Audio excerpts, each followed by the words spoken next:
Good morning, everyone. Dr. Victoria Scurbo here, speaking to you from the Seeds of Transformation Healing Center in Wareham, Massachusetts. Today is Thursday, February 11th, and the moon is in Aquarius today. In fact, we have a new moon in Aquarius today. That's why we're here in my office. Now, we've looked at this new moon in Aquarius in the weekly, the week ahead video, and also in the monthly video. But what the heck, it's worth taking a look at if this is all you're really interested in learning about. I figure this is a good time to do this. So let me share my screen. All right.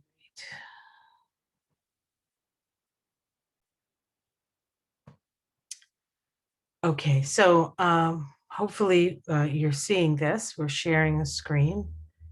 Yes, you are screen sharing. So, guys, this is the new moon in Aquarius. This is actually erected for Washington, D.C. So it's the Washington.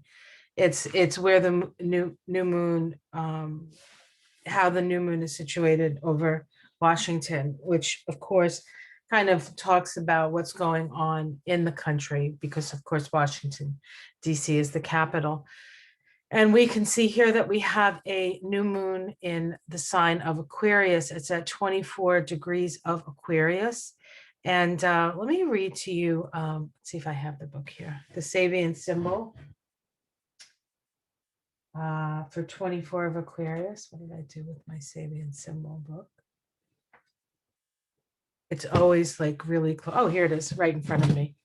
I know it's always close by, but that doesn't mean I can always find it. Okay, so 24 of Aquarius. And again, I've talked about this in my other videos, but it's always worth something. So it says here, a man having overcome his passions teaches deep wisdom in terms of his experience. The constructive use to which difficult past experiences can be put as examples for those who are still striving to overcome their passion. Every type of experience can be made to serve a spiritual purpose. Every man or woman, however humble his or her status, can be an example to younger people who are still struggling to overcome or control the compulsive drives of their emotional, biological natures. Whoever has managed a difficult performance contributes to the collective wisdom of his community and of mankind. Every achievement is to be passed on to those who may be inspired by a greater or more adequate efforts. It is the responsibility of anyone who has taken one step ahead in his evolution to help others to take that step.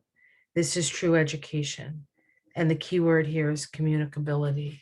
So to a certain extent, this symbol is asking us to share our experiences, share our stories, share our challenges, to help others. So when they meet those challenges or they come up against similar challenges, they have some sort of frame of reference. Now, that doesn't necessarily mean that people are going to listen to you. And sometimes the people that you want to listen to you are not the people who end up listening to you. But I think it's important that the energy that you put out is the energy that you get back. And if you're putting out good intention into the world, then you will get good intention back. Does that mean that all your facts are absolutely correct? Perhaps not. So I think that we have to often see what people are saying and what they're espousing in light of the intention behind it. Are they intending to just disagree with you, to be disagreeable? Are they concerned that you don't have the right story? Everybody has their challenges, right? Everybody has their challenges. This new moon occurs in the 8th house of the US. This is the house of death and rebirth. there is a transformational process going on. And pretty much all of the Aquarius energy sits in that eighth house.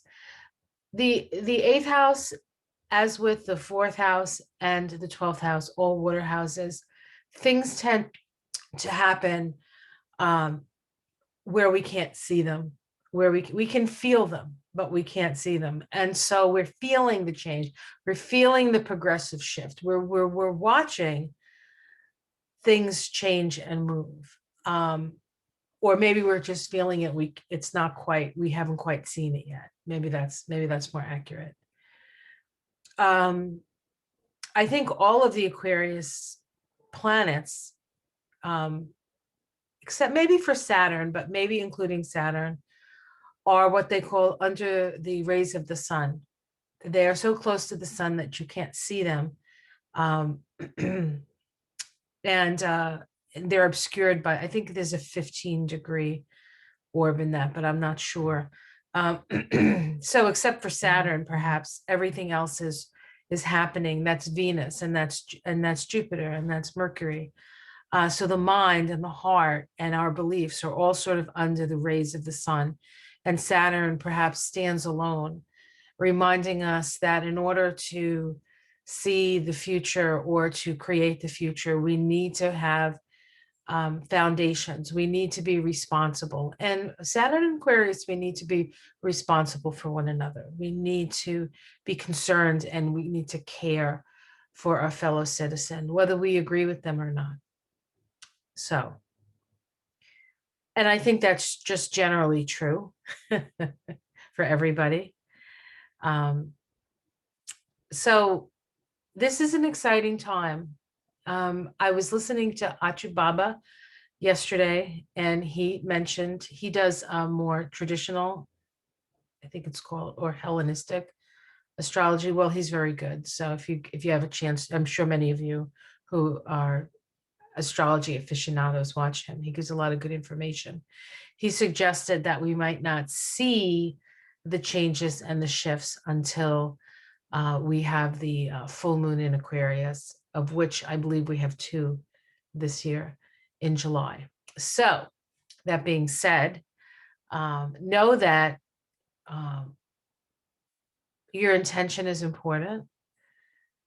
The energy that you give out, you get back. And we are all in this together.